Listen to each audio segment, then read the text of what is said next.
offering our humble pranams at the lotus feet of our dearest Mother Sai. Respected guest speaker, Brother Ramesh Agraharam sir, elders, brothers and sisters of the Sai family, loving Sairam to one and all. We welcome all of you to the 148th Samarpan, an offering of gratitude from the alumni of Sri Sathya Sai Educational Institutions. It is this holy month of Krishna Janmashtami, Prema Pravahini, and the upcoming Ganesh Chaturthi.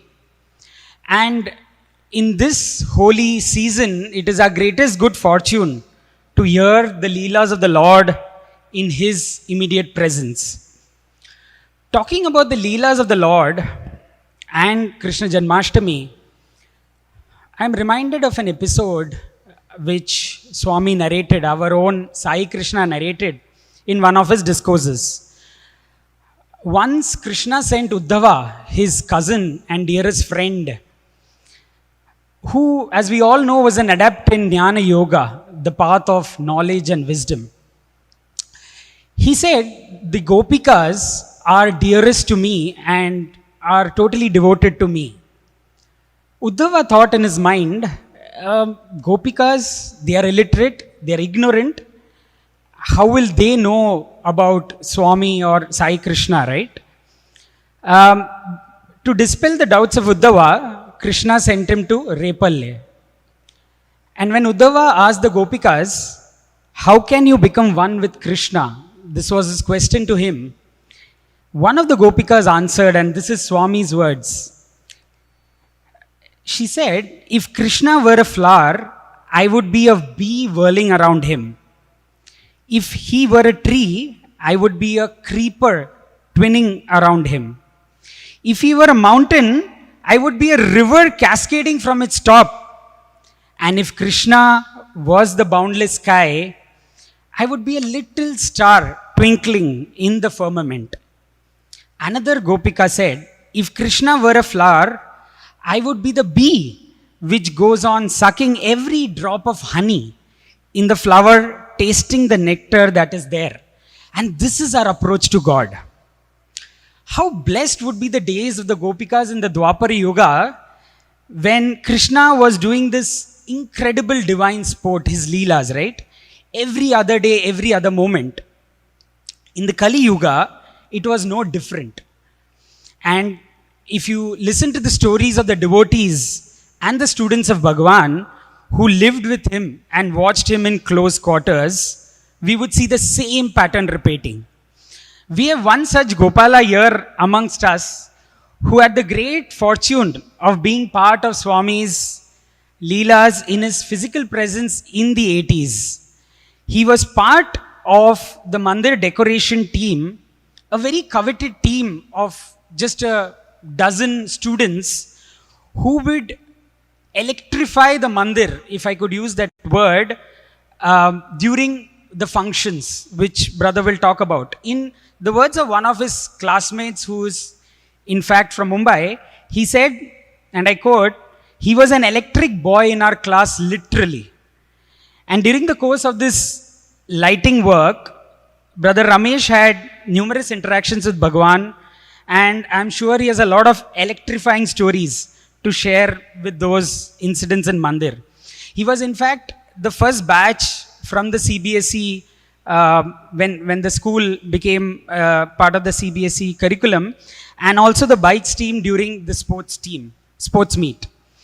However, his experience doesn't end when he was in the physical presence and continues post Mahasamadhi as well.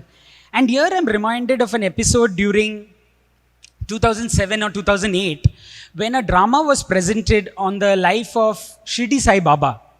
And Swami was watching this drama, boys were presenting it, and the scene of Shirdi Sai Baba's Mahasamadhi was being enacted.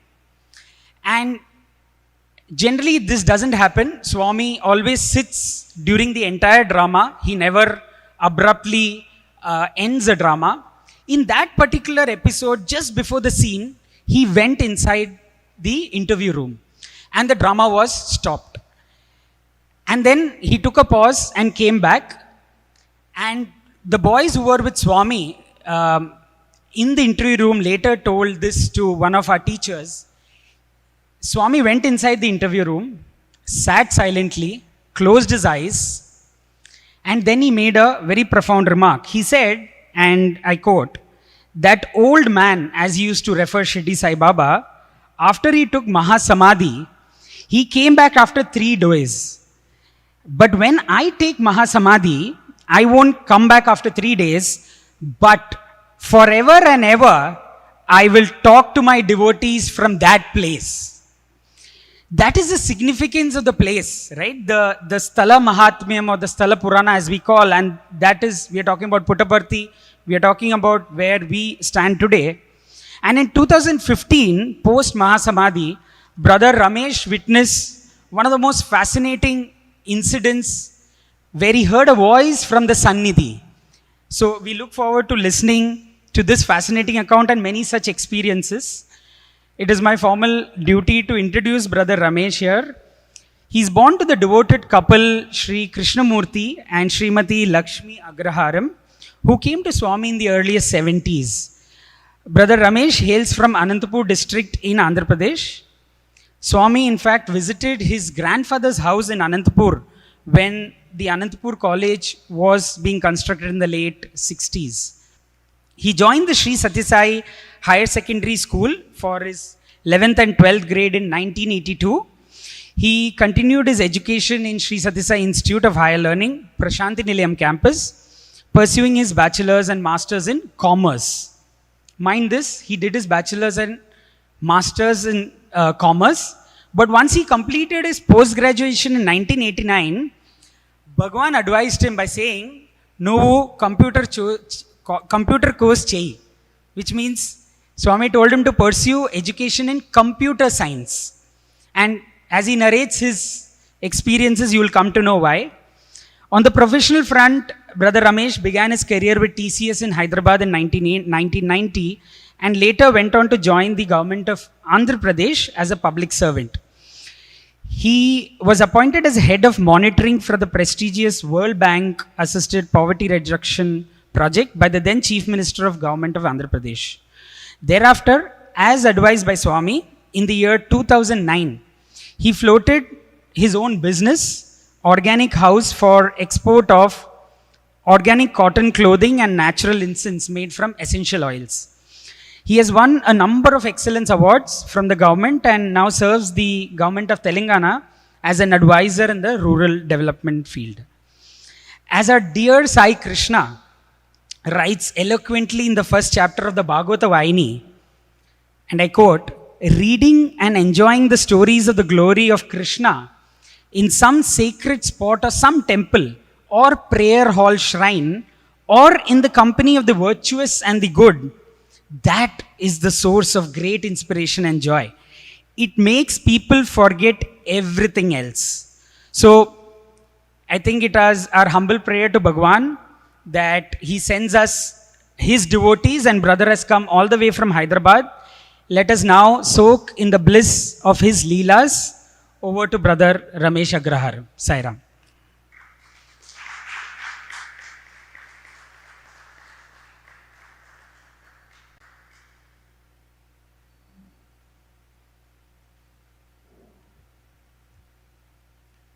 Om Sri Sairam. Offering my humble pranams at the divine lotus feet of our beloved Swami, respected elders, brothers and sisters of the Sai family. Sairam to all of you. I am very grateful today for having an opportunity to share my experiences and my family experiences with Swami. So I'll begin with how my parents came into the fold of Swami. I'll start with my mother, who was an ardent devotee of Lord Krishna. She was such an ardent devotee of Lord Krishna that she left home and went away into the stay in the forest. My grandfather had to literally search for a week to 10 days to find out where she had gone. And finally he traced her that she was in so-and-so forest, and people around the forest told my grandfather that there is a small girl who's come to this forest and she's been meditating since a week and 10 days there.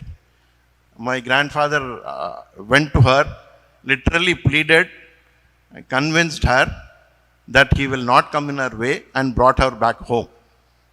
After that, my grandfather, who was the principal of Pittapuram College in Kakinada, was posted to Tirupati as a principal. Okay, and during those days, 2 years, my grandfather was the principal of the Venkateshwara College in Tirupati. My mother would tell me that there is not a single day when she did not have the darshan of Lord Venkateshwara. Every day she would go and have darshan of the Lord only at 3 feet distance. Every day, without missing a single day. And time passed, and she finished her Bachelor of Arts, BA, and my grandfather was looking for alliances. And then he found a boy, and then he told my mother that, I have found a boy for you, and I would like you to get married. And his name was Krishnamurti. So my mother, who has been a devotee of Lord Krishna for a long time, thought that Krishna himself is coming into my life, and she agreed for the marriage, because those days, there was nothing like, unlike today what we go, all the younger generation go through, and she readily agreed, and she told, okay, you go ahead. And the marriage was done in Tirumala, Tirupati, and after marriage, she came down to Hyderabad because father was a scientist working in an Institute of Chemical Technology. And she reached Hyderabad, and she reached the home where my father was staying. And she stepped into the home, and she was searching all the rooms. My father asked her, what is it you are searching for? And then she said, I'm searching where the puja room is. My father said, see, I don't believe in God, I'm an atheist. She got the biggest shock of her life, because the only thing which made her marry him was, it was Krishnamurti, Krishna in his name. That's it. But he said, you can worship, I have no objection to it, but I don't believe in God, I am an atheist. Being a scientist, he was very firm. That's it. And what my mother went through, you can imagine. And she set up her own small puja mandir in the house, and she had a Lord Krishna statue installed there, and she would worship. Time passed by. My grandparents were in Anantapur, and my father's mother was a devotee of Swami, and she would visit Swami. That's it. And after a couple of years, once we were born and all that, my father used to drive very rashly. And once we met with an accident, and all of us were there in the vehicle, but luckily we escaped. It was a very fatal accident with a lorry head-on. And at that point of time, father took us to hospital, we came back, and there was an old man who just handed over all the items which were there in the vehicle. And father just told thanks to him. He handed over the keys and everything. And he just forgot about it. My grandmother used to go from Anantapur to Puttaparthi. So on one such occasion, she just told him, will you just drop me in Puttaparthi, take me to Puttaparthi? He said, I'll take you to Puttaparthi, but I will not come inside Mandir. I will be outside at the bus stand. You can have Swami's darshan and come back. And they reached Prashantinalayam. She went inside. She was sitting as usual. And Swami came out. First came to her and asked, where is your son? She told Swami he doesn't believe in God. He's near the bus stand. I have come to have your darshan. Swami called a volunteer and told him, go to the bus stand. There will be one person called Krishnamurti. Tell him that I have called him. And this person went, called my father. And he was wondering, why is he calling? I don't even believe in him. But anyway, since he called, he just came inside. And then Swami looked at him and he said, Krishnamurti, why do you drive so fast? How many times should I save you? And he said, do you remember the old man? And he told all the list of items which he handed over to him after the accident. This was the first encounter to him in his life. That's it.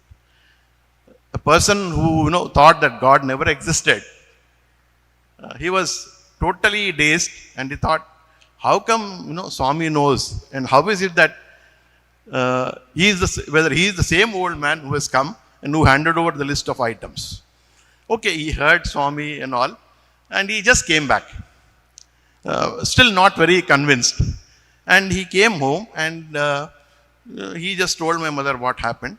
And he opened, we had a cupboard in his room, and he just opened the cupboard. You will not believe, the entire cupboard was filled with vibhuti.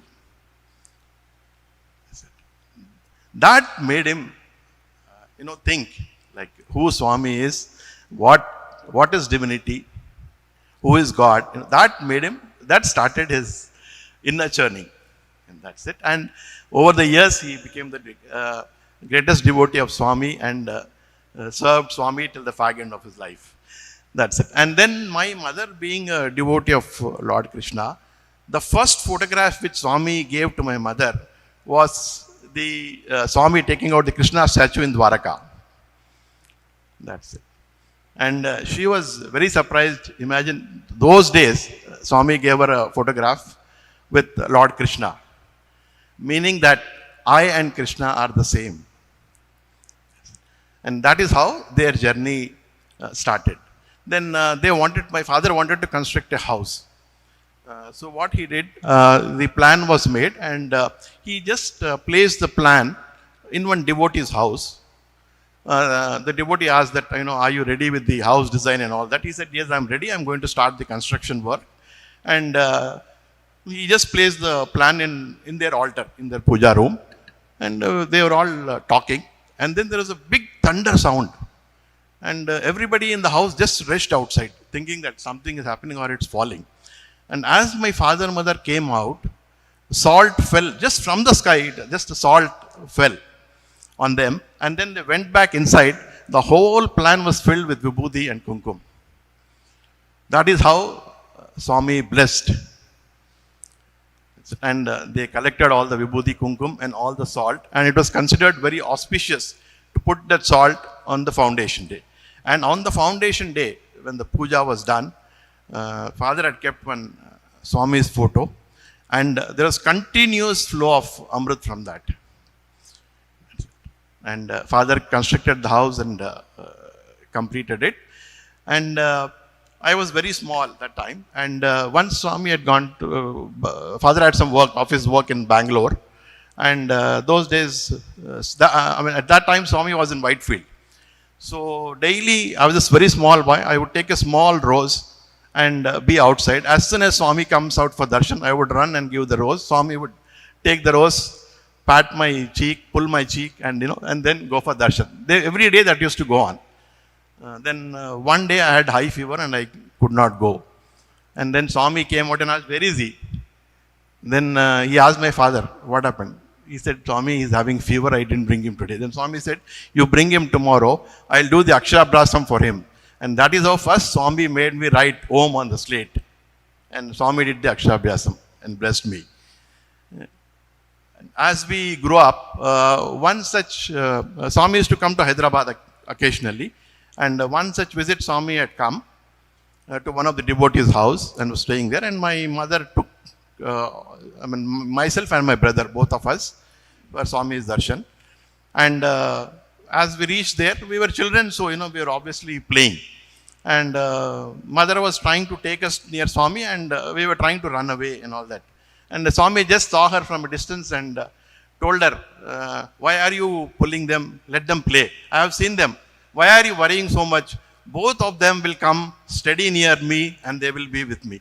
There was no college, there was no university at that time.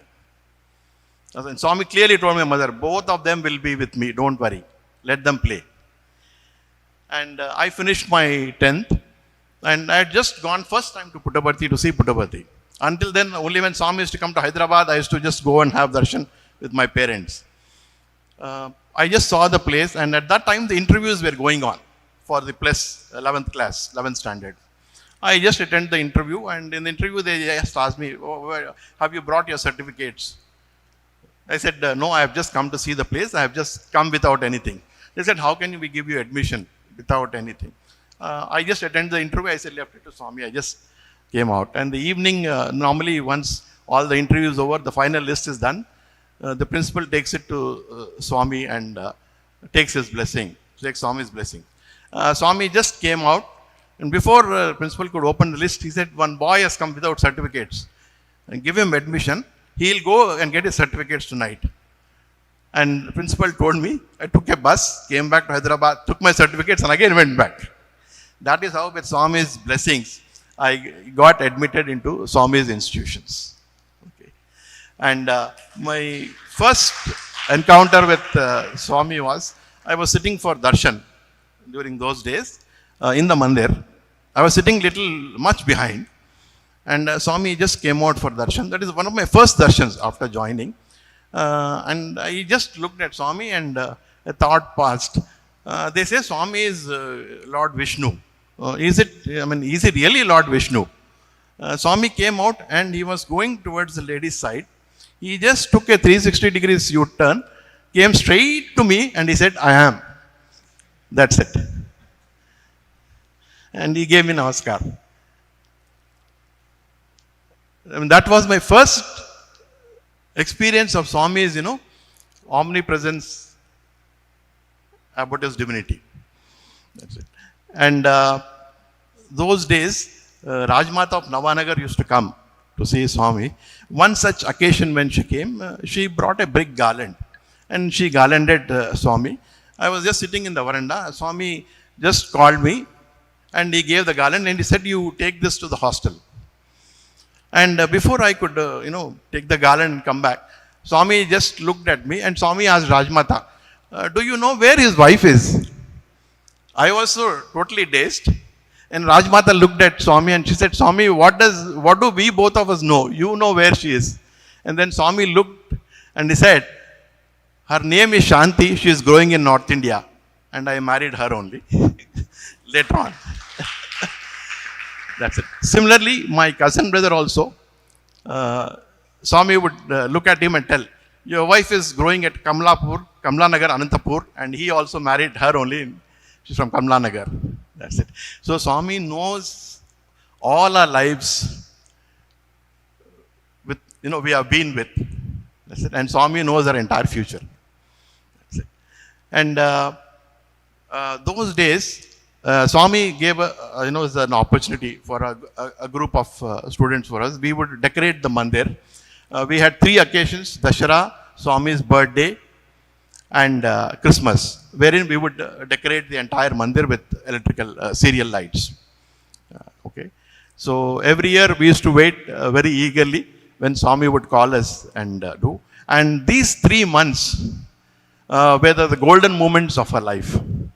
That whole month for every festival, we would be working up and we would literally remain upstairs, just outside Swami's room. That's it. And every day, Swami would talk to us, and before he would retire or close the doors, every day he would give us namaskar in the night, talk to us for half an hour, 1 hour, and we used to do work in the night. Because daytime, darshan, bhajans all go on. We had little time in the afternoons and the entire night we used to work. And when we used to work, it was on the parapet wall we used to work. And there are many occasions when we were under the Swami's room, outside the window. Very calmly and softly we used to work. We know that this is Swami's room and Swami's window is there and Swami must be resting. But many occasions when we used to work, Swami used to just make noises with his mouth from the window, saying that I am awake and I am watching you all. And Swami, every day, he would bless us, give us some fruit or give us pad namaskar. And late in the night, we would finish our work, say about 3 o'clock or something, and just sleep in front of Swami's room and all. And morning, 4:35, sometimes Swami would just sometimes open the door. And we know that Swami has opened the door, but we'll be sleeping. And Swami used to just tell them, don't wake them up, they have worked whole night. And we used to run back to the hostel, get ready, and again come back for the work. And every time, Swami, for every occasion, for Vijayadashmi, Swami's birthday, and Christmas, Swami would serve lunch for all of us. The entire 7 years I was there, Swami never missed a single occasion. That's it. And he would arrange everything for lunch upstairs and spend an hour or 2 hours with us. I mean, outside millions of devotees are just waiting for a glimpse, and here is Swami spending an hour and 1.5 hours with us. And that too, when we would offer a chair and keep a chair, Swami would never sit on a chair. Because he would say that if I sit on a chair, the East Prashanti, an old hostel, everybody will see, and all will be there on the balcony only. He would just sit on a small stack of dhotis kept at 2 feet height or something. And we would be sitting like that, and Swami would just sit at that harmonium height. That's it. And he would himself serve. He wouldn't allow anybody to serve food. And wait till we all finished lunch. We used to feel so embarrassed that, Swami is serving us. Many occasions we would try to get up, and there Swami would say, "No muskan kuchonde, you all sit down." And then one such occasion, Swami said, "Nenu evaru runam unchukonu. I don't keep the karmic debt of anyone." So, the little work we had done for Bhagavan, and Bhagavan used to bless us immensely. That's it. And he would ensure that we stitch new clothes and wear them. And he would tell us that if you do not stitch and wear the new clothes, I will not allow you to come upstairs and work. That's it. Once, when we are doing this kind of work, once it so happened that my brother was working on top of the Gopuram, which is the highest point. And he just slipped. And he just rolled down. We thought it is out, because if he is going to land down, it is the end of the story. That's it. But luckily there's a flag post there, and it caught the hook of his pant. And we immediately went and caught him. He does that work regularly, but it so happened on that year, that particular point of time, he slipped. And we just took him, and because he rolled down, his leg got hurt and it was bleeding. We just calmly took him down, and by the time we took him down to the first floor of the Mandir, Swami just came out rushing, and he said, "Jagrataga cheyandi, do your work carefully." Swami just looked at him and saw him bleeding. Swami just lifted his rope, just tore it, tied it to his leg, and told him, take him to the hospital. And he said, "Be very careful. On the top, it's very slippery." That's it. And he went to the hospital, and Swami told, let him take 2-3 days rest and come back for work again. And another such occasion, it was Christmas, and Swami normally gives darshan during Christmas time by opening the silver door. So we were just sitting behind the door, and Swami came out for darshan. Every year Swami opens the silver door, and early morning he blesses everyone. All the Christmas carols are sung and all that. And that particular occasion, what happened? Swami pulled the door, and the 7x20 wire just snapped away. And the wires were live. We were totally scared that Swami is walking on the live wires. That's it. And but we can't get up and go because Swami is giving darshan. And we were crying inside. We thought this is the end of our electrical decoration. We may not be allowed again. And we were, very sad and crying inside. Swami just normally finished the darshan, giving darshan there. And after the entire darshan was over, the Harati was done, Swami just came, and we were all crying, behind. And then Swami looked and he said, "Current aim chestundi naaku. Current won't do anything for me, don't worry." And Swami blessed us, gave us namaskar, and again he said, "Do your work carefully." That's it. And Swami used to take care of us so much, every day, that, we take food. While we work, Swami used to ensure that we had a dinner, we had a food. He would make arrangements for everything. I think more than, a million mother would do. That is the kind of love Swami would shower on us. That's it. And so like on 60th birthday, there are a lot of programs which are being held in Hillview Stadium. So Swami told us, see all programs in the Hillview Stadium, I'll be going there for all the programs. Who will look after the Mandir? We told Swami we will be there at the Mandir only. And our group, we stayed back at the Mandir. And Swami would finish the program. After the program, the Hillview Stadium would come back. And as soon as he comes back, he would tell, oh, you all missed the program. And so he would come upstairs, talk to us for an hour, bless us, and would tell, see, program miss ayar. And he give us namaskar and blessings and send us back. You know, that is the kind of love Swami used to shower on us. Okay. Now, my brother, he was, in the hostel also we used to take care of little electrical work, maintenance and all that. So one such occasion, he was trying to, open up a 7x20 wire by placing it in his mouth. Normally we have to use a cutting plier and do it. But he just used his mouth, and unfortunately, one boy did not know, and he just switched on the mains. And it was a fatal shock, the live wire in his mouth.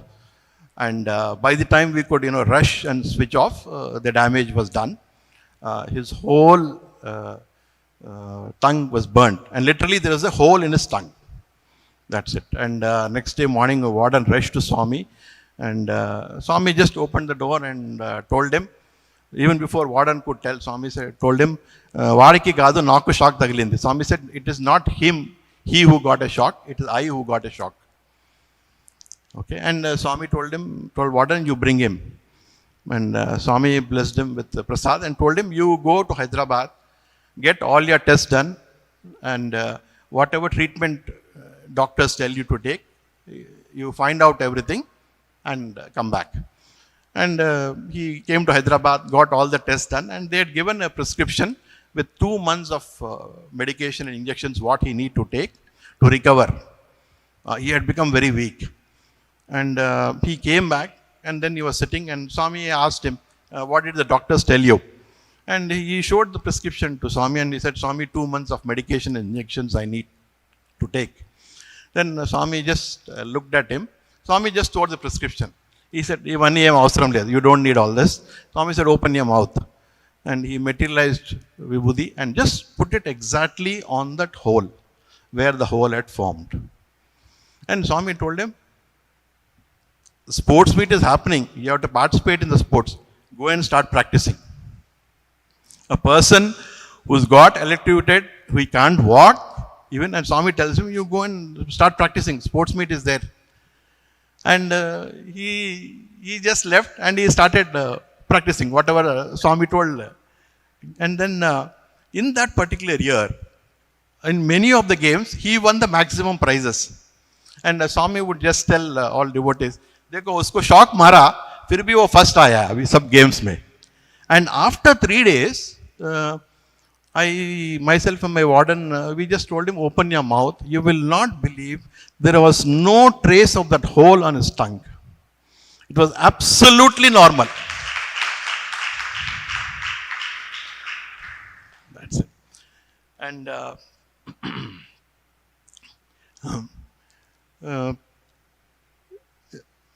in the course of my studies in college, one day I decided to bunk college and stay back in the hostel. And I just slept off, that's all. I just didn't feel like going to college that day, and I slept off. And Swami just came to the hostel that day. And normally when Swami comes to hostel, he just goes to the sick room, sees the sick boys, sees the kitchen, and tastes all the food. Very frequently Swami used to come to hostel and taste food and all, so that the cook knows that they are always on alert, they take good care of the boys, and they don't know when Swami is going to come and check. That's it. And but that particular day, Swami came to the hostel, warden, everybody was there, and warden thought as usual Swami will go to the kitchen dining and see. Swami said, he just turned and he took the stairs and he came. I was on the first floor and I was sleeping. Swami, there was a door, noise and the door opened and suddenly I saw the rope. I literally jumped out of the bed and Swami came and asked Warden, what happened to him? Why didn't go to the college today? And Warden said, Swami, he is having fever. Oh, he is having fever. Swami caught my hand, looked at the pulse. It is only 98.6. That's it. And I looked at Warden's face and Warden looked at my face. That's it. Swami smiled. He gave me a namaskar and he said, okay, you come with me. And he took me along and all that. After Swami left, Warden told, don't do this next time. I will not be there for sure in the hostel. Swami will send me out. Because when you said fever, I should have checked you. And Swami reminded me of my duty that, when somebody's boy says he's sick, you check his, fever temperature. So, Swami is omnipresent, omniscient and omnipotent. That, Swami showed us always. That's it. And I finished my post-graduation and all. And once we finished our post-graduation, Swami gave interview and all that. And Swami told everybody what course everybody wanted to do and all that. And to me, he said, you do computer course. That's it. It didn't make any sense to me. I am in commerce and here Swami is saying you do computer science. Then I thought, no, I'll ask Swami again. After I finished my post-graduation, every day Swami would come out. After the bhajan is over, before he goes inside, he would call Kailash, who was the caretaker there, and give vibhuti packets and tell him, usko bolo computer course karne ke liye. Swami bola bolo. That's it. Daily, this went on for 2 weeks. Every day, Swami would give prasad and vibhuti. Then finally, Kailash told, you have emptied Swami's bag, all the vibhuti packets are with you now. And then my father also told me, see, whatever Swami tells you do. There may be some reason why Swami is telling you to do that. Okay, I said, okay, fine. Not very convinced. I came back and I did my advanced systems management course. And I had joined my TCS management consultancy division. And I was working there and doing the course also. And then in 1992, there was an interview and the government selected me. What the World Bank had done was they told the government that you can select everyone from the Andhra Pradesh Public Service Commission. But one post we will pick up from the open market. That's it. And my father said, why don't you apply? I said, Father, they are all looking for 10 years, 12 years plus experience. I have only had 2 years of experience in TCS. But nevertheless, as my father told, I applied. And Swami's grace, I got selected. And the government passed a special order in the cabinet and I was appointed. And after appointment, the chief secretary told me, CM wants to see you once you join. So I joined, I met the chief minister, and chief minister calls me and tells me, I have taken you because I want you to start computerization in the government. That time the unions were totally against computerization because those days the unions would think that computers means it's a question of replacing the employees. That is the impression and feeling they all had. I was wondering, I knew that all the unions were dead against. So from day one, it's like I'm going to be an enemy of them. That's it. I just prayed to Swami, what is it I should do? CM is very clear. He told me that, he said, whatever is the funds required, you let me know. He told the chief secretary that he will give the proposal. Whatever he needs, get it done. But I want him to start computerization in the government. That's it. Then I just prayed to Swami, and then Swami gave a brilliant idea. He said, you take up that department which has the maximum work. So I choose a department where, see, all other employees go off at 5:30. But there's one department, they work till night because the work takes that much time. So I said, okay, let me see what best I can do for them. And I developed an application for them and all that, simplified their work, and they started going off at 5:30. So the other union leaders, and then they were wondering, these people always go at 9 o'clock. How is it that they are going at 5:30? And they asked this department people, how come you all are going at very early at 5:30? They said, he has developed a software application for us and computers are there now and our work has been simplified. Then the union leaders had a discussion and the union leaders came to me. And they said, requested, sir, we had a very wrong notion and impression that once you deploy computers, we will all be replaced. But we have learned, the kind of work you have done for them. We will support unanimously that you can go ahead with computation, all the departments. They went and told the CM that, sir, we will fully support computerization. CM was very relieved and happy. That's it. But what the employees didn't realize that eventually once I computerize everything, the data is going to be recorded and an MIS system is going to be in place. And all the, the wrong things they have done is going to be caught. But by the time they realized, I had finished the computerization in the government. And what has happened in government is a lot of funds used to get wasted. The reason they used to get wasted or overspent is there was no track. Everything was manual system. That's it. So then I decided that I will develop a good budgetary control system in the government. So the budgets are allotted for all the department. What I did was computerize the finish the computation work for all the departments. Everybody used their budgets, but with one issue is once that budget allocated expenditure is over, that will get locked. They will not be able to open that account. That's it. And CM was surprised. The Auditor General of India, Government of India, they were zapped because the savings which came were in hundreds of crores, which the government had lost over a period of time. That's it. And then the Government of India requested that it be replicated in all the states and all that. So see, when Swami tells something, you do this. And after I joined service, I forgot to tell you, I had gone to Puttaparthi. I was sitting and Swami asked, where did you join? I told Swami, I joined service government department. Swami asked, which department they gave you? I said, computerization. And Swami smiled. Had Swami not told me, I would not have done computerization. And had I not done computerization, when CM would have told me that you start computerizing departments, I would have done a big face. So Swami knows our future and all that. And subsequently, who is now the current Chief Minister, was then the Chief Minister of Andhra Pradesh. And there's a very big World Bank project which started. And he became the Chief Minister. He was the Finance Minister. And he only saw me once giving a presentation.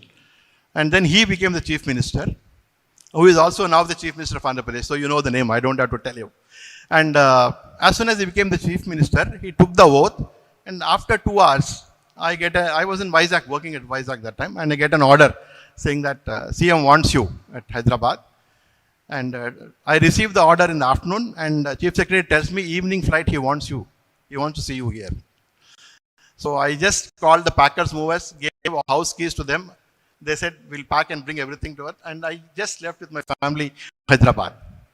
And that's it. And he said, I want you, there's a prestigious World Bank project, and I want you to monitor this. That's it. Because he was the Chief Minister who was looking at people with hard work, commitment, sincerity, honesty, and creativity.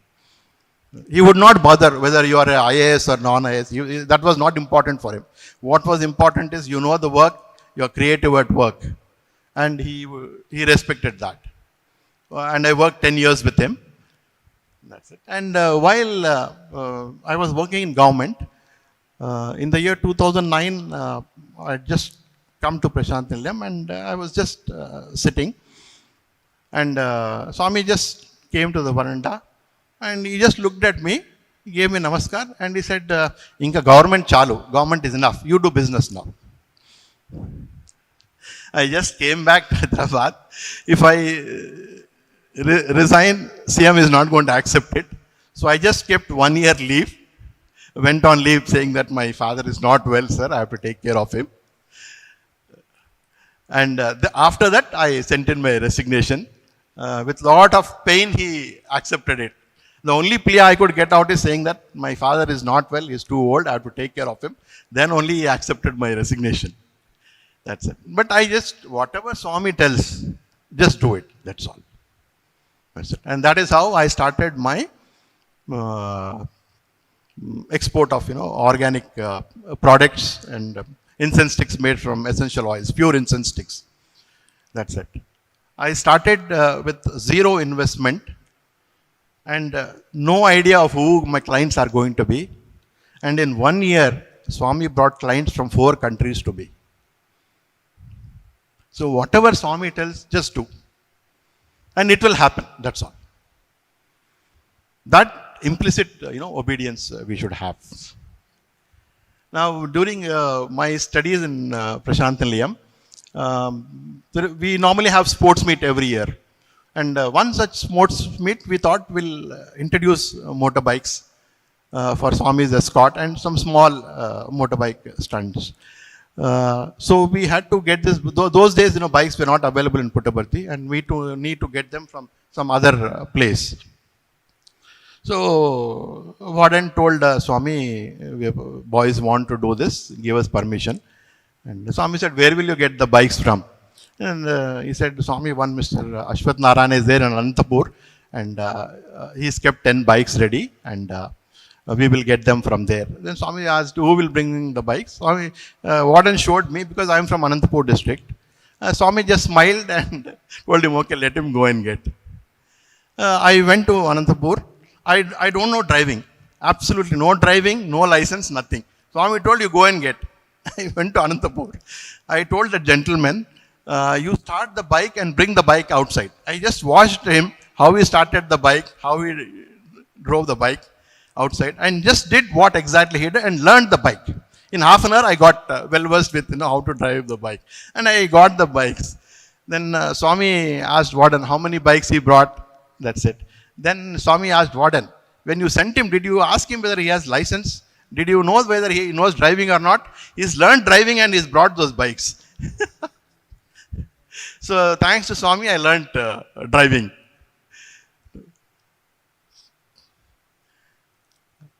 After I started doing my business and all that, and then subsequently, when Anantapur College was being constructed those days, that is the time when Swami blessed our house in Anantapur. Swami suddenly came. Swami did not tell that I am coming, did not ask the address of my grandfather, nothing. Swami, he just came and he said, I will have lunch and go back. And he had lunch that day, spent half a day there, and then he went back. That was the time when the Anantapur College construction was being going on. After when I was working, once I had come to have Swami's darshan. And Swami, we were all alumni sitting at one particular area near the Mandir outside. Swami just came, looked straight at me, materialized vibhuti, gave me, and he just put his hand exactly in a particular spot on my head. That's it. That's it. All boys said, Swami just looked at you, came, gave you, blessed you. I said, Swami has blessed. That means there is something is awaiting, something is there. And I went back and I met with an accident, and exactly the place where Swami put his hand on my head, that is where I had 6 stitches on my head. But, Swami knows what is it, we are going to go through. And see, perhaps Swami blessed me to, ensure that there is no internal injury in my brain. That's it. I had an accident, and behind me, doctors were coming me. They just pick me up from the road and take me to the hospital.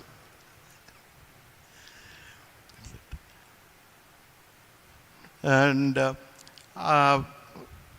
whenever, be it Puttaparthi or be it Kodai, anywhere, wherever Swami used to look at me, he would always come and talk to me. My wife once told me, you are going to Kodai. You think Swami will recognize you after so many years? That's it. And I was just sitting for darshan in Kodai Canal, and Swami came out. It was Ishwarama day that day. And Swami was doing the Narayan Seva. And while going back, he just looked at me, called me, and he said, "You have lunch inside and go." And I told my wife, see. And during when we were studying in Parthi, Swami had given an interview along with me to my parents and all. And in that interview, Swami told my father, one more devotee also Swami had called, and Swami said, see, this gentleman, 16 years back, 7 months, and Swami told the day, date, time, he had come. Now after 16 years, 7 months, so and so day, he is coming for darshan. And when my father asked him, he said, yes, what Swami told is right. So once Swami looks at you, he knows the year, date, time when he last spoke to you. And then when Swami asked my father, myself, my brother, both of us studied there. Swami asked my father, how are your two children studying? My father told Swami, you know. And Swami said, I'll tell you. This fellow, Swami showed me, and he said, he sits in the class in the first bench and sleeps. Professor only looks, so the second row, third row. So he is in the first row, safely, happily sleeping. He doesn't write any notes. Yeah, which is very true. I wouldn't write any notes. And theory was most boring. I would just sleep. Anyway, I can read from the book. I don't need to hear to the professor. And Swami said, before the exam, there's one more classmate of him, and he would write all notes, and this fellow will teach him. And he will make all the code, answers, everything for that fellow. And Swami said, wait, I have to tell you something. Till night, 11 o'clock, both of them study. At 11 o'clock, they feel hungry. They go into the hostel kitchen. And Swami said, what is it, that snakes kind of thing? Oh, noodles. So they collect hot water from the kitchen, come back to the room, and make noodles. The other guy cooks very well. Right? Swami said. And Swami explained everything. My father just looked at me. And after the interview, he told, you are living with God. Don't forget that. He knows everything. And then he looked at my brother. He said, what about this other son? It's very simple for him. He doesn't touch books. He doesn't study. And then my Swami asked my father, what will you do with this? And then my father told Swami, whatever you tell, he will do. Then Swami looked at my father and he was my elder brother. Swami said, okay, I'll keep him with me. I'll give him some work. So my father said, Swami, yes, you keep him with you only, and at least he will work if he has not studied. And after Swami's Mahasamadhi, I would normally go have darshan, touch samadhi and all. And I had one small desire that in my life I should visit Kailash Manasarovar and do parikrama. That was a small desire in me. Then so myself and about 30 industrialists from different parts of the country, we planned to go to Kailash Manasarovar. And normally June to September is the time when you visit. So we had applied, we have to get the Chinese visa. Only if Chinese gives the visa, you will be able to do the Kailash Parikram, because the entire territory of Kailash, Tibet, everything is under the control of China. So it is the China military which has the complete control over these areas. We applied and nothing came. We didn't get our visas, nothing. Then the group said, what should we do? I told them it was September 5th, 2015. I said, I'm going to Puttaparthi. Let me see, I'll ask Swami what Swami will tell. I went to Puttaparthi, and then one of the brothers said, hey, you said you wanted to go to Kailash Manasarovar. What happened? I said, visas didn't come. I'm going to ask Swami now. Let me see. Then I went, and after bhajan, as usual, go and we pray to Samadhi. I just kept my head on the Samadhi and prayed. And it was the same voice Swami spoke. And he said, pack your baggages, get ready to go. And the kind of instructions which Swami gave, Swami said, 30 of you are going, but only 10 of you will do the parikrama. All of you will not be able to do the parikrama. And then Swami said, you carry one inhaler with you. 3 or 4 people are going to have a problem there, breathing issues. And you keep this with you. And you administer this when that problem takes place. 9:41, Swami tells me this. And I'm just having darshan and coming out. And outside the gate, my driver is desperately waiting. And then, so I just looked at the driver and said, what is it? He said, sir, from Nepal there are urgent calls for you. And I see the mail, the visas, 9:41, Swami tells, 9:42 the stamping is done. That's it. And immediately I just called all my other people whom we all plan to go together. I told them, the Swami told us, visas have come. Get ready and let us meet at Delhi. We all assembled and met at Delhi. They are from different. Some are from Bangalore, some are from Pune, some are from different places. We all met up at Delhi. From Delhi we need to go to Kathmandu.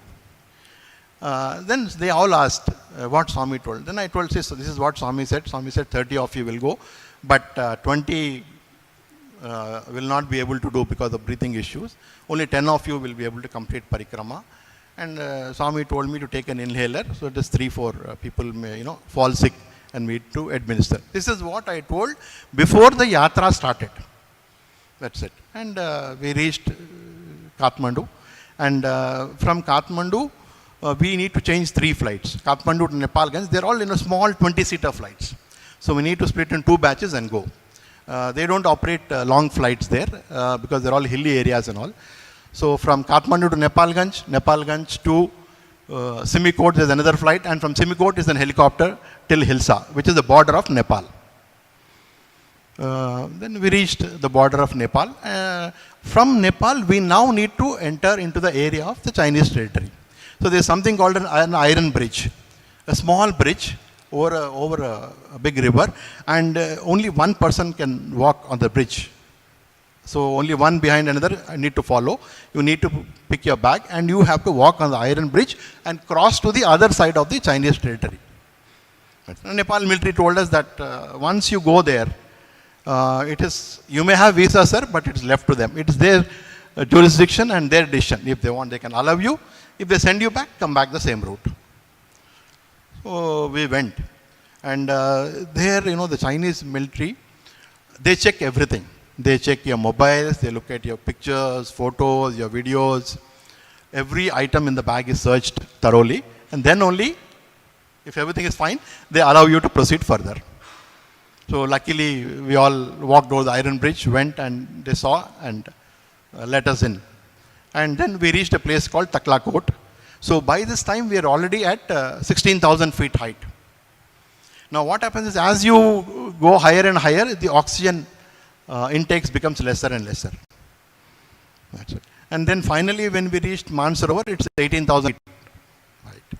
That's it. And there we would have a nice bath in the Manasarovar lake, and then do some Rudram Chamakam and do some bhajans and all, give aarti, and then proceed on the yatra. It's a 54 kilometers, 3 days of walk you need to do the parikrama around the Kailash mountain. That's it. And then the groups before who went, they told me that, brother, the water is freezing cold. We have had already 6 to 8 casualties. They have been rushed for medical emergencies. So don't attempt to get into the water. I told our people, if this is the case, let us keep 30 seconds, run into the water and run back. That's all. We can't do puja or anything and all that. And just before, half an hour before the groups which went in, they suffered massive casualties and they were being rushed by helicopters back to Delhi. It was freezing cold, ice cold water. So, your limbs get completely rigid and, you get frozen literally. I said, okay, fine, we'll take a chance. We all ran into the water. But surprisingly, Swami's grace, the water was not freezing cold, it was lukewarm. The same water, half an hour before where they had casualties and all that, and it is freezing, we go and it is lukewarm. We did our Rudram, Chamakam, everything we did. We did bhajans, we did Harti in the water, and we came out. The other groups are surprised. How is it that, we all suffer and you go and you are able to do all this? That is what Swami does. The 5 elements are in control of Swami. That's it. And then we started on the yatra. Now, there is something called as Yamadvar, through which, we start the journey. And there at that point, as Swami told, 20 of them started feeling breathlessness. See, the main thing is, if you need to complete the yatra, your lungs have to be very good. No matter you walk 20 kilometers every day or 50 kilometers, but if your lungs give in, that's it. You will not be. They look at the saturation levels, and then only they allow you to go into the yatra. That's it. So 20 of them, we told them, okay, you all stay back at Manasarovar, we will proceed and go. Then before the yatra, my mother asked, you don't even walk, you think you will be able to do the yatra? I said, ma'am, Mummy, I have been only walking in the vehicles provided by the government, I have never walked. So Swami will take care. And my other, friends who joined me, they were all, daily they would walk 10 kilometers, 20 kilometers. That's it. And I never did anything. See, that is where Swami's grace comes in. Swami's grace is there, your lungs are fine. Other people have walked 30 kilometers, but their lungs are out. So, I only decided one thing. If Swami wants his grace is there, my lungs will be fine, I will do the parikrama. That's it. And then only, so 10 of us started the parikrama. The first day is 18 kilometers, which is a plain surface. It's okay. The second day is the toughest, where it's 24 kilometers and you need to cross a mountain and come down. There are no roads, nothing. It is only a Tibetan Sherpa who is the guide and who will take you. And only they can walk on those mountains. There is no route. There is absolutely no route. The Chinese have ensured that things are, as tough as possible for you to do the journey. They did not develop any place. They have not allowed any hotels, nothing. It's only small camps and tents where you stay. That's it. And second day was the toughest. Swami's grace, we finished. And second day, when we complete, you actually come to the foot of the Kailash mountain. The Kailash mountain is most beautiful when the sun's rays fall on it. It literally, it's like gold. This is one of the photographs in this. You can see, it just shines like gold. And there will be so many mountains, you will be surprised. The other mountains, there will be no snow or something. But this particular Kailash mountain will have snow filled. And when the sun falls on it, it's literally a sight to watch. It's just a golden, just like gold. That's it. And second day, you can go up to the, it's called the northern side of Kailash. And you can go up to the foot of Kailash, beyond which the military will not allow. So we just went till there, had darshan, and Chinese military told us, see, we don't allow, because once you go beyond this point, you will never go back home. It is so beautiful, you will never return back to life, earthly life. You will stay there. So they don't allow beyond that point. And so we finished second day, and then third day also completed the journey, and then we are heading back. That's it. And as we finished the parikrama and returning back, we just finished the Kailash Yatra. And as we were moving out of the Chinese territory, there was a huge cloud burst and heavy rain. That's it. So I had a small desire saying that I will do Kailash Parikrama 3 times. So 2015, 2016, I did. And 2017, normally we were going in the month of September, because that's more convenient when there's no snow and all.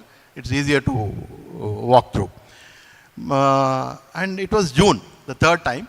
And I just, as usual, took Namaskar of Mahasamadhi and I just kept my head. Again, Swami said, you leave to Kailash immediately.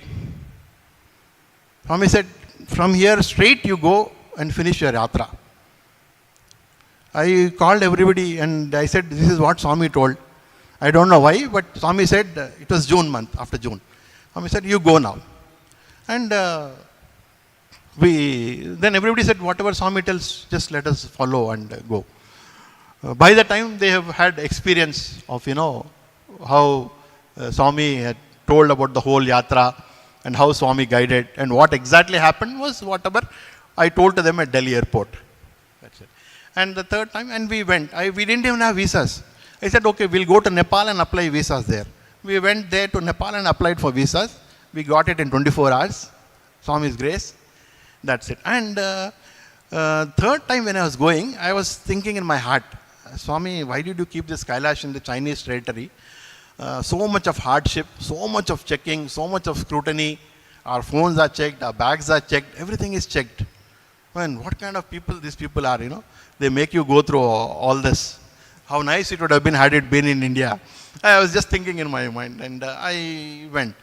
And as usual, again crossed the Iron Bridge, and third visit, went in. And that Chinese military head, he just looked at me and said, oh, you have come again. I thought he is going to create some issue maybe this time, or he will block me out. But surprisingly, he said, you just wait. He went inside, he called his people, and he said, 2 escort vehicles, give them 2 escort vehicles and 6 military people. You all accompany them, take them to Kailash, and that was like a VVIP visit. No checking, no stopping, nothing. See how Swami transforms. And just like VVIPs, we went. And because Chinese military were with us, their escort vehicles were with us, nobody stopped us anywhere, nothing. They were there with us all through the yatra. We completed the yatra and, returned back. I just went inside to thank him. And he said, just wait. He came, the general came along with me till he crossed the Iron Bridge, walked along with me and came into Nepal. And Nepal military tells me, साहब इतने साल से हम उनको request कर रहे हैं कम से कम चाय के लिए एक बार आइए, and they never came. But today general has come with you and he had coffee, tea with us.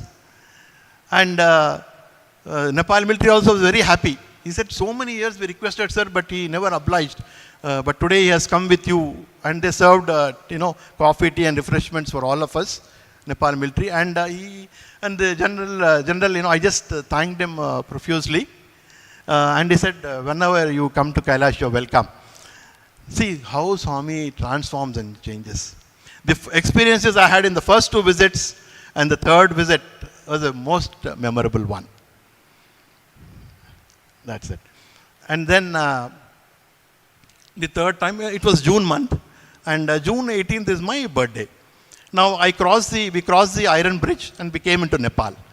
From there I need to take a helicopter and then reach a particular place called Simikot. From there we have connecting flights again. Now there was very heavy rain, cloud burst, and we were stuck for 3 days. Then everybody said, we'll celebrate your birthday here only. I said, no. Swami just came that one day, in second day, in the dream, and Swami said, birthday ekkada cheskuntavu. I just looked at Swami, he said, Hyderabad lo cake cut cheyi. He said, there is no flight, there is no helicopter, all services are closed. And Swami tells me, you go to Hyderabad and you celebrate your birthday there. Then I told them, Swami told me like this. They laughed at me. They said, see the weather, see the cloud bursts and everything. And you, to reach Hyderabad, you need to take a helicopter first, reach Simikot, from Simikot to Nepalganj, Nepalganj to Kathmandu, Kathmandu to Delhi, Delhi to Hyderabad. So these 5 flights are scheduled for you. Okay? And 18th is my birthday. 18th morning, the sun comes out. And the helicopter, the pilot said, today I'll take you down. He took us, the helicopter, and dropped us at Simikot. I got a connecting flight from Simikot to Nepalganj, Nepalganj to Kathmandu. In Kathmandu, I went to Pashupatinath temple, and the priest told me, if you can bring Manasarovar water, we'll do the Abhishek for you. We took the water from there and they did a wonderful Abhishekam there. Came to Delhi. Evening 7:30, I was at Hyderabad cutting the cake. 3,500 kilometers. Swami takes me straight. That's it. So there is nothing which Bhagavan cannot do. There is nothing like impossible in Swami's. It is only we have impossible and all these things. That's it.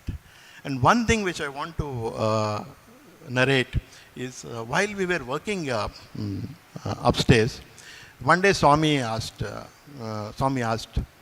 what does Swami want? And we gave many answers. And Swami simply looked at us and he said, I don't want anything. Even if you don't do bhajans, nothing, I am not bothered. But be like human beings. Swami said, wherever you are, you be like human beings. That's it. And Swami kept his hand and we all kept our hand on Swami's hand. And Swami said, Swami only wants this, nothing else. That's it. When I was in government service, normally sometimes we need to go to the field for inspections. So what happened was, one such occasion, we have all the public distribution outlets in all the forest areas which cater to the tribal people. So once the chief secretary asked me, you need to go and inspect, and I want a report from you. So I left, and it was Nalamalai, the forest, and that was the time when the Naxalite movement was in peak. So when I reached the place, the CRPF head told me that, sir, you can go inside, that's it, but by 5 o'clock we should be back out. You cannot stay more than that. Anything can happen. They can kidnap you, they can do anything with you once they get hold of you. We went and I finished my inspections and all that. I was coming back as just following their instructions. And as they cross certain distance, and I had some more kilometers to travel, the vehicle halts. And this driver tells me, sir, I forgot to top up the fuel and the fuel is over. And it is getting darker. And now there is no way. We need to walk another 54 kilometers to come out of the forest. And I looked at my other officers and just remembered what the CRPF told, that it is very, very risky to stay there. And I just prayed to Swami, what else could I do? And we all just sat. Because there's no way, even if you walk, we can only at the most pass 20 kilometers or 15 kilometers, not more than that. We will have to halt somewhere again. That's it. And then I just see one tribal boy walking. And he just came and he asked what happened. Then I told him, this fuel is over. Do you know any place where we can get some diesel and fuel? Then he just smiled, and I saw one tin in his hand. I asked him, what is it? Are you carrying kerosene or are you carrying? He said, no, this is diesel. And my heart, there was some hope in me. And I requested him, can you spare us some diesel? We are stuck like this. Then he said, okay, this can, whatever is there, you take it. It was 7 liters in that can. And he gave it. I tried to give back money. He said, no, I don't want any money, nothing. We thanked him profusely. He got into the vehicle and reached somehow. That day night, I just slept in the guest house and Swami came in the dream. He blessed me and he just looked, smiled at me, gave me namaskar and went. And after that, I just came to Prashantilayam just for a normal darshan. And I was sitting. Swami was just walking for darshan. He just glanced at me and he said, 7 liters, 7 liters. 7 liters. That's it. And once more, when I was working, one day I was driving and again I met with an accident. And Swami was in Bhajan Hall and my brother was also in Parthi at that time. He was sitting in the bhajans outside, that's it. And I had met with an accident, it was evening. I met with the accident at Hyderabad and Swami just got up from his chair in the bhajan hall. He went straight to my brother and told, tell that fellow to drive slowly. He is met with an accident. And after bhajan, my brother calls, I told him yes. Then my brother said, Swami, straight up bhajan time, he came and told me, you met with an accident. So Swami has, taking care always.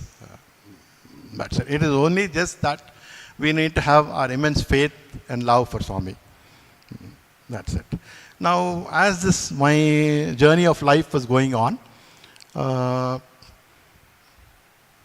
just 1 year before Mahasamadhi, Swami had just blessed me with a small gift of, seeing energies. It's insignificant, don't bother about it.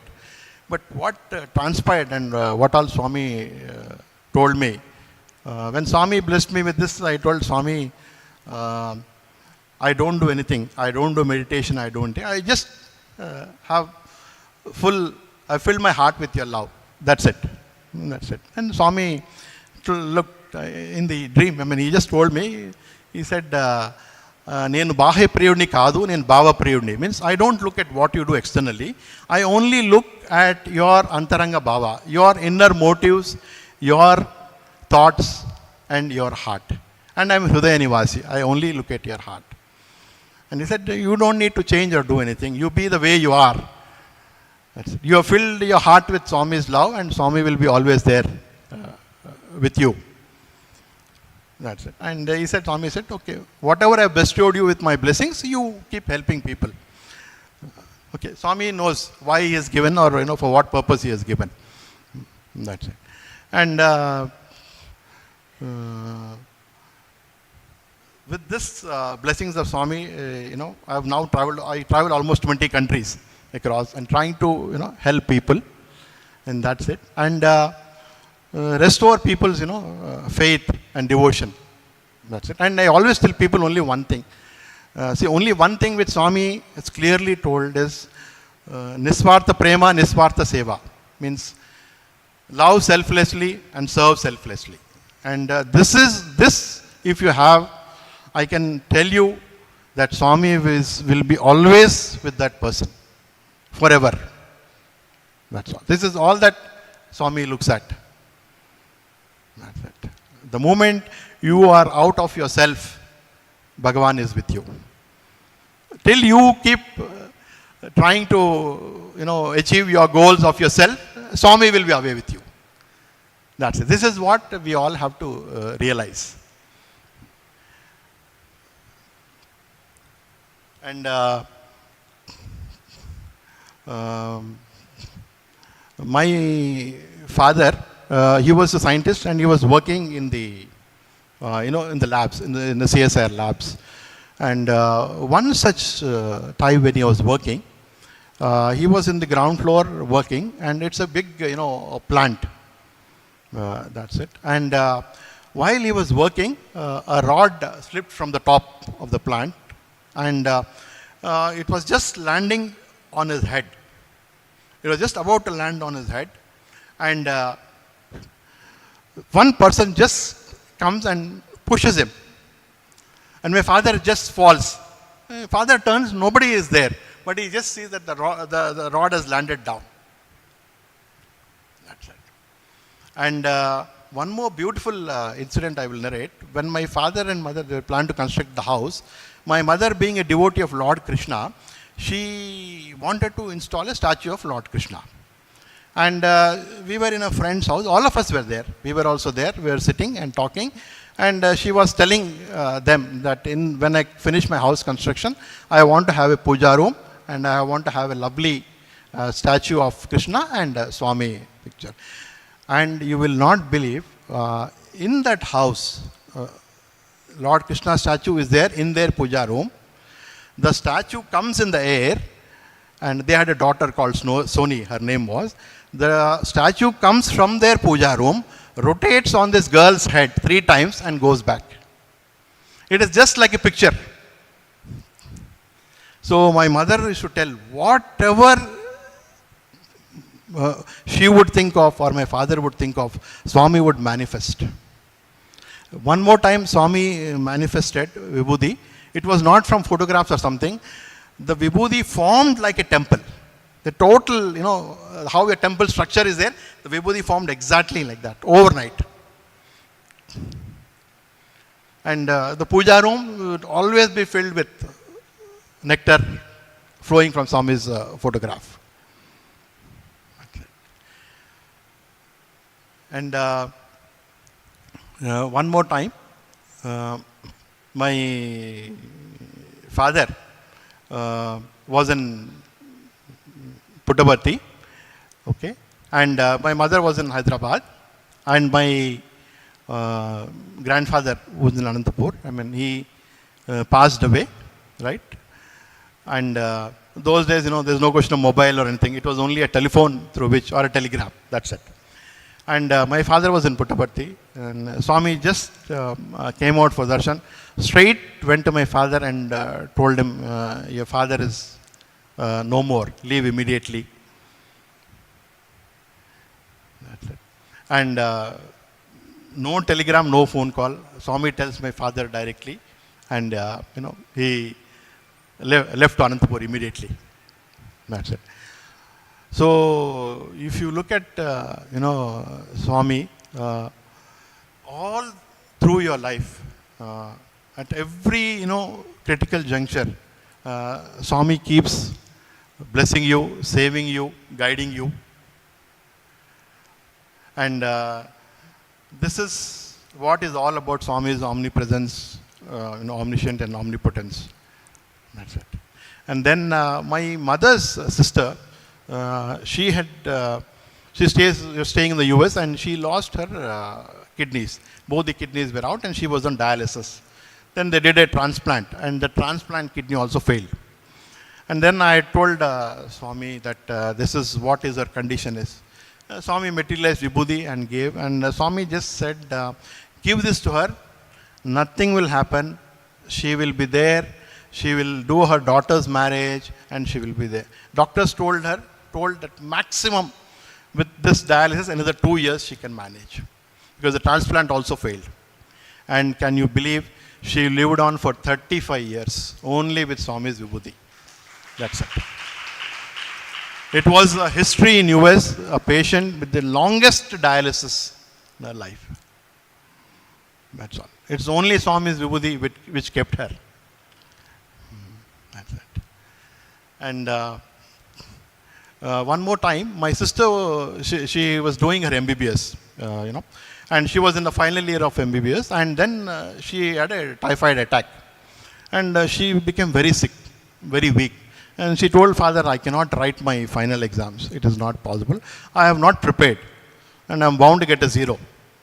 There is no way I'm going to, clear my exams. And then my father informed us, and Swami was in Vrindavan at that time. So I just wrote a letter to Swami saying that this is the thing, please bless her.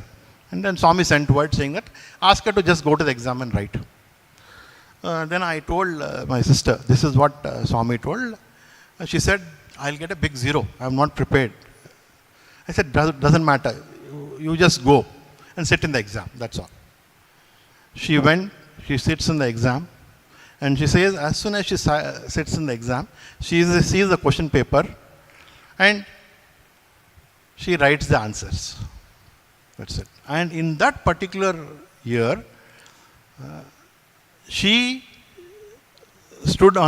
came, with a distinction in that subject, and her classmate, who was always a topper, failed. And Swami came back from Vrindavan, and he asked me, sister wrote the exam.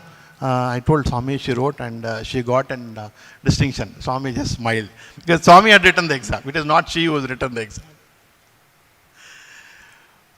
And her, the most shocking thing was her colleague, and who was a topper all through her life. She failed in the exam. That's it. And then my sister finished her MBBS, and my father wanted to get her, thought of marriage after 1 or 2 years. That's it. And he had come to Puttaparthi, and then Swami called us for an interview, And Swami told my father, a match has come for your daughter, sister, get her married.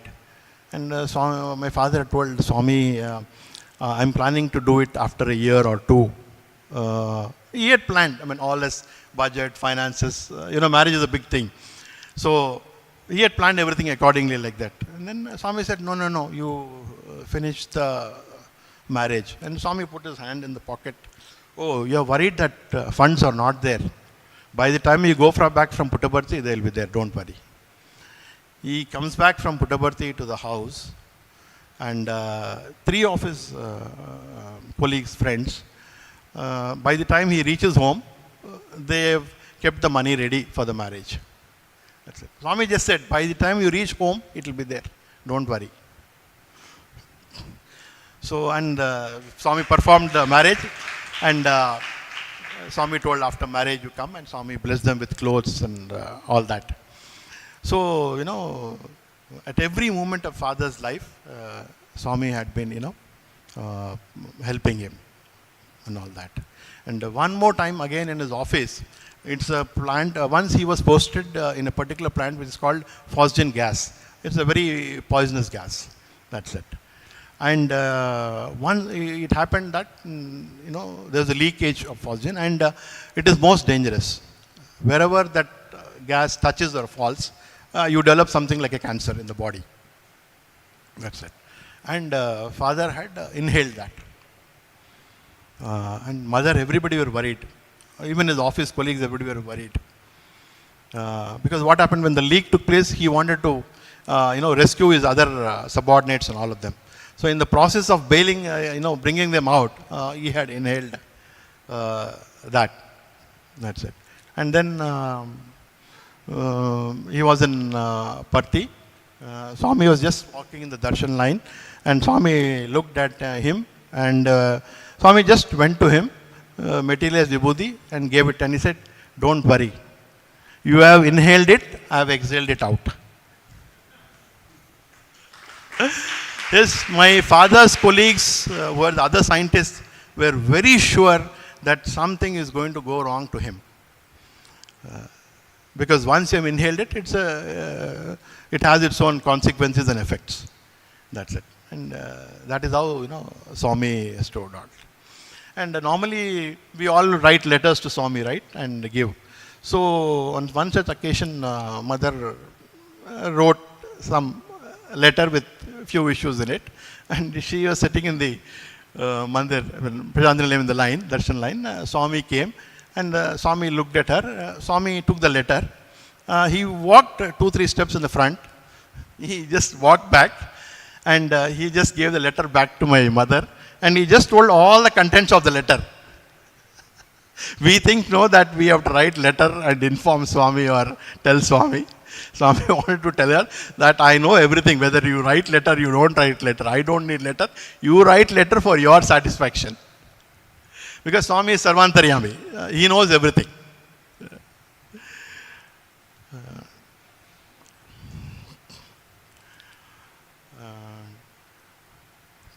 And when I was,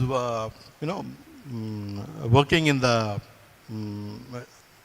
government service, normally what happens when you are heading very prestigious projects, there are a lot of confidential documents kept it. And the CM had reposed a lot of faith in me, and he had given me those original documents to me, to keep it safely, And I had kept them in a almirah, locked it and all that.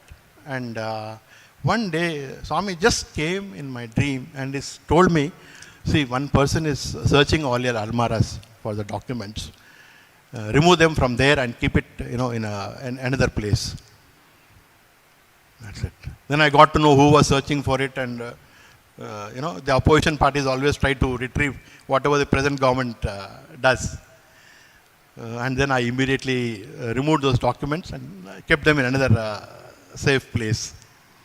That's it. And what happened, Swami told me, where will you keep those documents? And normally we keep them in lockers or safe places. Then Swami said, no. In your office, there's an almara with all the, junk old papers. Put it inside that. Nobody will know it. That's it. And I put those papers inside that almara. The search continued for those papers. They would search all the almaras except that. So how, Swami helps you, takes care of you. That's it. While, you are trying to do good and trying to work, there are many people with other intentions also, with their own agendas and their own, goals. So Swami used to guide me and, take care. That's it. And my mother's father, he was a very big academician. And all our social studies books in our state of Andhra Pradesh were written by him. And he would also travel abroad and give lectures on Indian history. That's it. And he started many colleges. Like he started the Venkateshwara College in Delhi, and in Hyderabad 4 colleges, the Bhavans, the Pragati, the Padruka, the Andhra Mahila Sabha, all these were started by him. And that's it. And but he never knew anything about Swami or anything. And he came to Prashantalyam, only just have one darshan. And Swami called him for an interview. And Swami materialized one photograph, and Swami kept it in his pocket. And Swami said, let this always be there. Until this is there, nothing will happen to you. That's it. And that night, he was a very good poet, and he wrote a book. In the night itself, he sat and wrote all the poems on Swami, called Nakshatra Mala, and made it ready and kept it. And then next day, Swami comes out, and he just came to him and he said, all night you have been writing poems. Give me the book. I will get it released. And, Swami released that book. That's it. And till that photograph was there with him in his pocket, nothing happened. One day, that photograph fell off, and he didn't know where it fell. It accidentally fell off and it happened, and that day he had a massive heart attack. Swami told very clearly, till this photo is there in this pocket, nothing will happen to your heart. And the day it fell, he had a heart attack. That's it. So whatever Swami gives, everything has a meaning and purpose in life. That's it.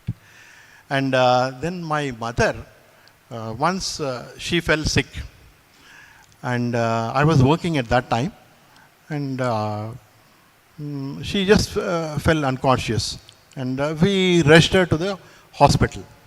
And then the doctor said she is in coma, and there is some fluid and infection in the brain.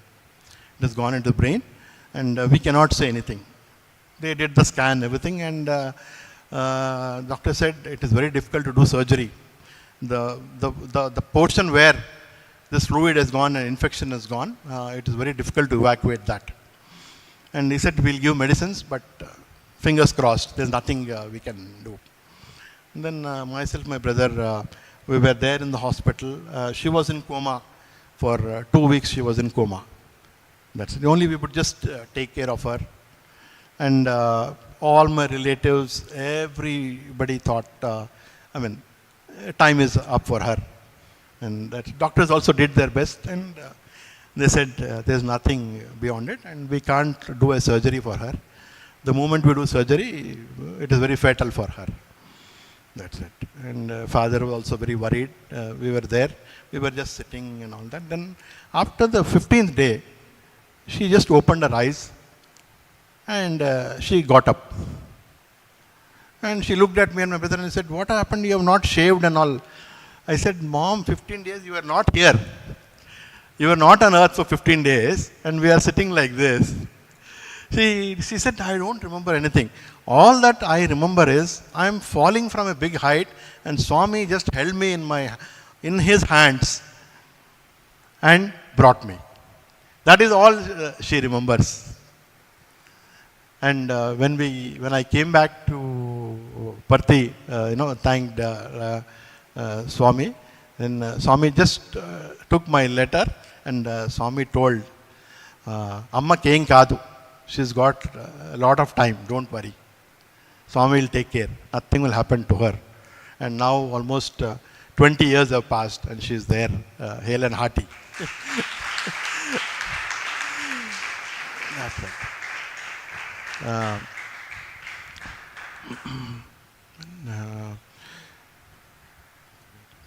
Okay, I mean, only one thing what I want to tell everybody is, our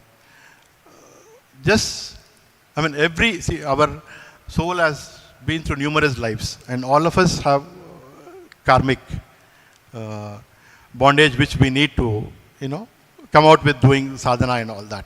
There is no exception or exemption to anyone. You be a yogi, you be anybody, you are bound by karma. That's it. And you don't need to know Vedas, Upanishads, scriptures, meditation, nothing.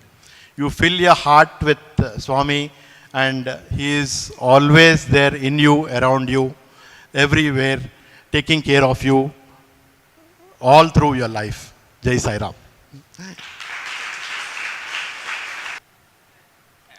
I think after such a livid and extensive outpouring of brother from his heart, I think words fail me. But I would just like to make 2-3 points. First of all, just wanted to tell all of you all, Samarpan is usually on a third Sunday, right? But we had Prema Pravahini Ratham last week in Dharmakshetra, and brother had bhajans owing to 100 centenary celebrations at his home last Saturday, right, brother? Had we kept Samarpan last week, he would not have come. So this Samarpan has been exclusively reserved for brother Ramesh Agraharam, and I think it is Swami's divine sankalpa which brought him here. We had a speaker last month from Hyderabad, and this is the second in the series.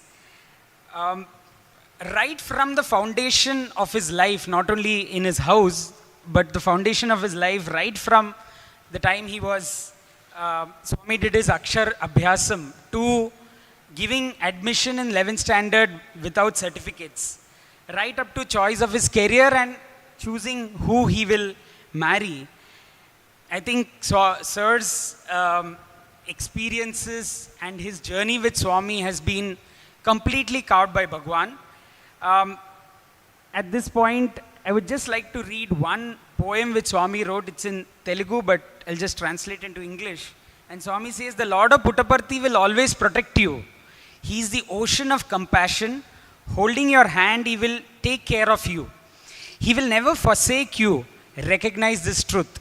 And I think there's no greater evidence than Brother Ramesh Agraharam's experience with Bhagwan during his physical presence in Puttaparthi, in Hyderabad, in Whitefield, and right up to today, and for eons together, right?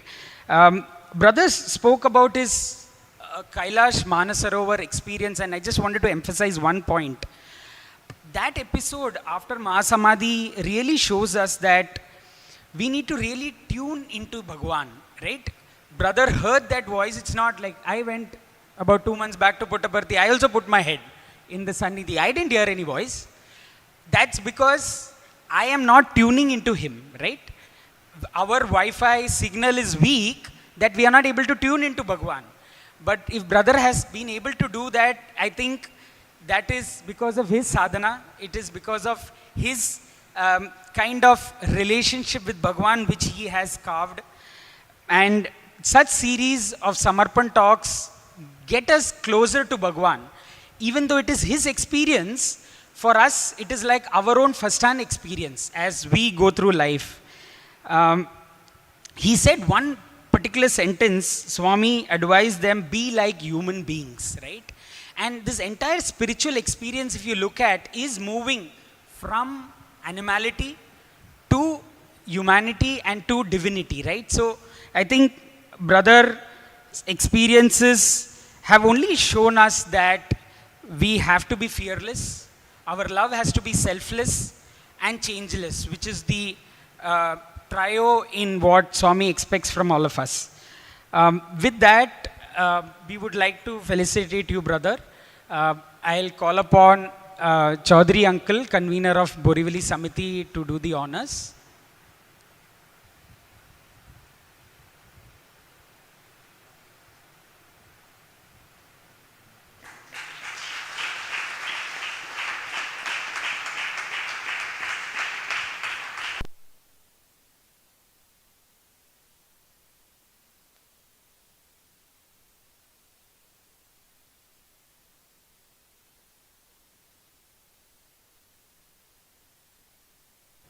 प्रेम मुदित मन से कहो राम राम राम राम राम राम राम राम राम श्री राम राम राम। प्रेम मुदित मन से कहो राम राम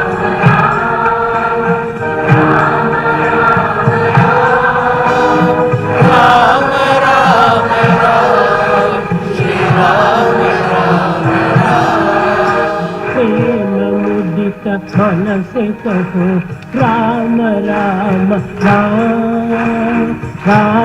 राम राम राम राम राम राम श्री राम राम राम। प्रेम मुदित मन से कहो राम राम राम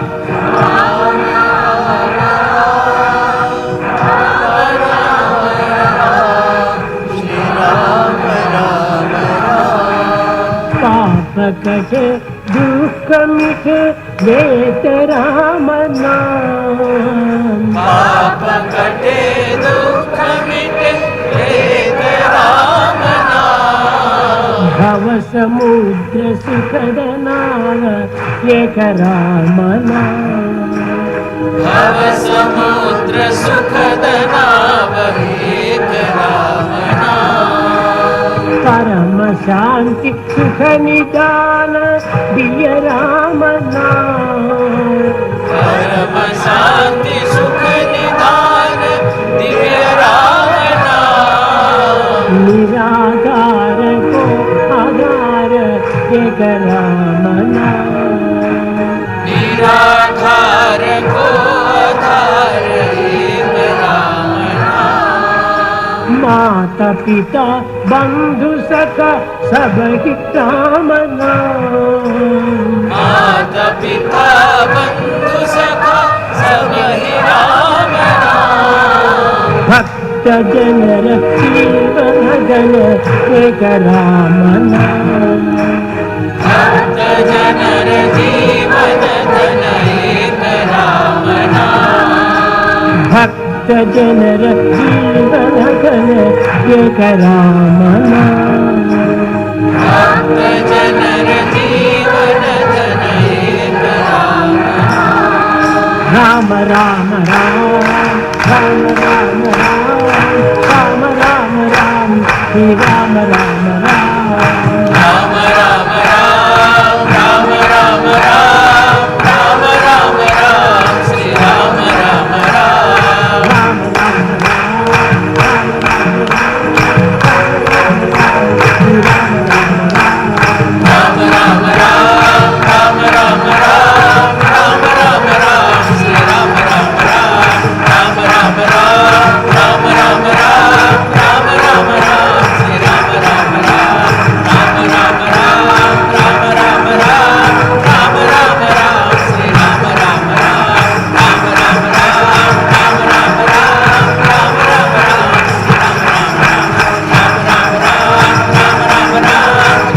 राम श्री राम राम राम। राम राम राम राम राम राम राम राम राम श्री राम राम राम श्री राम राम राम।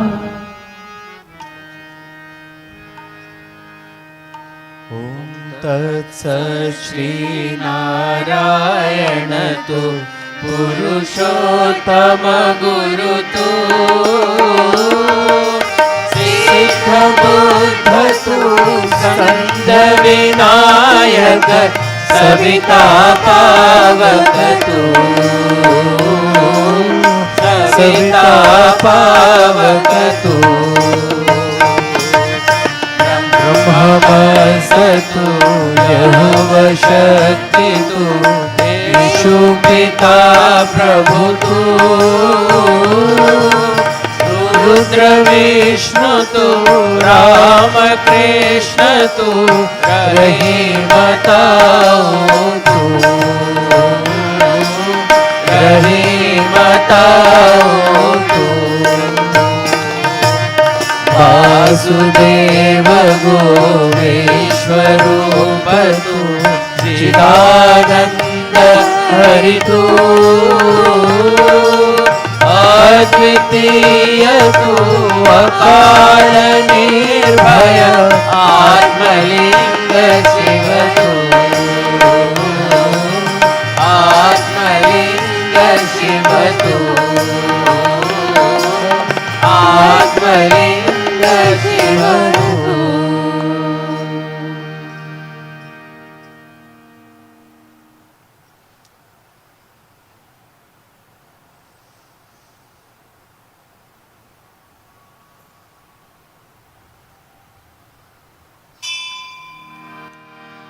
असतो मा सद्गमय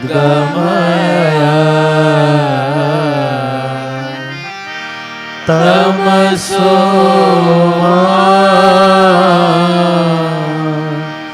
ज्योतिर्गमय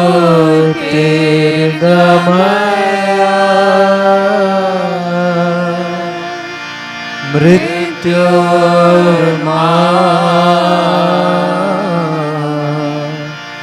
अमृतं गमय। ॐ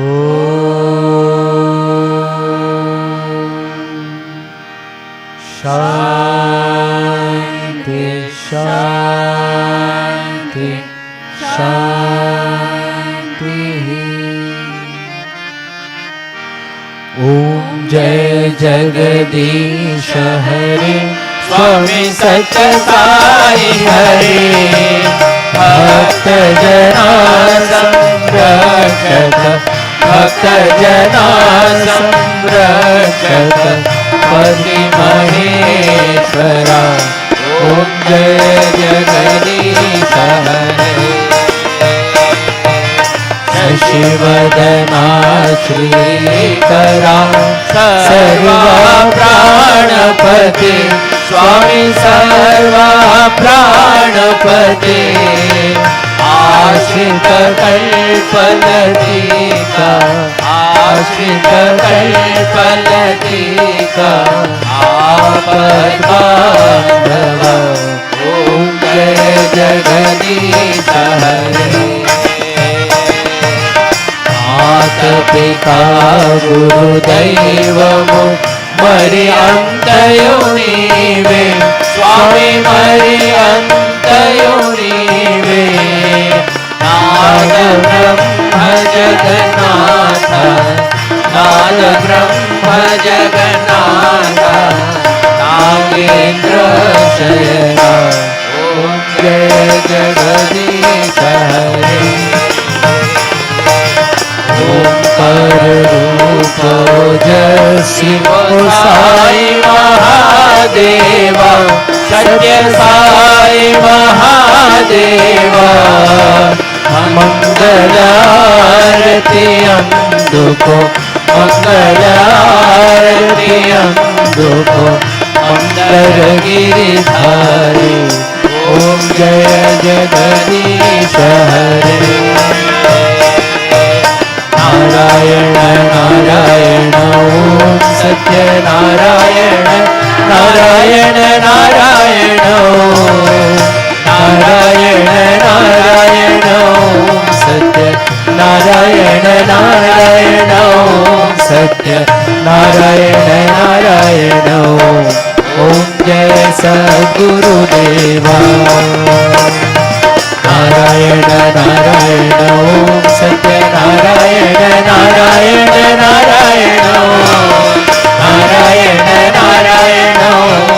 सत्यनारायण नारायण सत्यनारायण नारायण ओम जय सद्गुरुदेवा नारायण नारायण ओम सत्यनारायण नारायण नारायण नारायण नारायण ओम सत्यनारायण नारायण ओम सत्यनारायण नारायण ओम जय सद्गुरुदेवा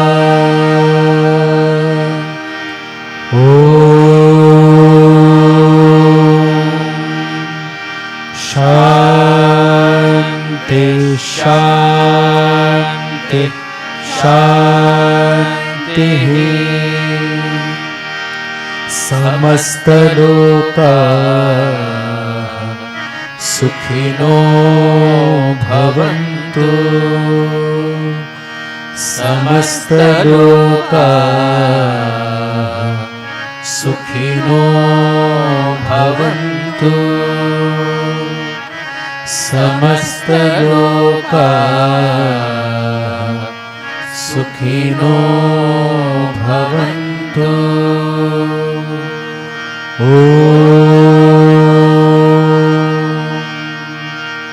शांति शांति शांति जय बोलो भगवान श्री सत्य साई बाबा जी की जय परमं पवित्रं बाबा विभूतिं परमं विचित्रं लीला विभूतिं परमार्थ इष्टार्थ मोक्ष प्रदातं बाबा विभूतिम् इदमाश्रयामि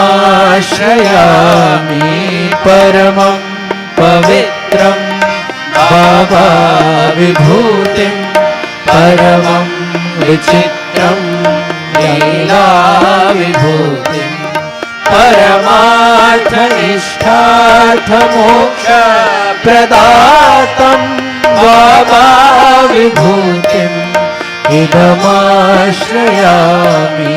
परमं पवित्रं बाबा विभूतिं परमं विचित्रं लीला विभूतिं परमार्थ इष्टार्थ मोक्ष प्रदातं बाबा विभूतिम्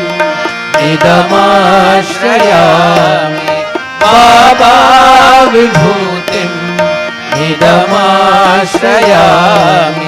साई विभूतिम् इदमाश्रयामि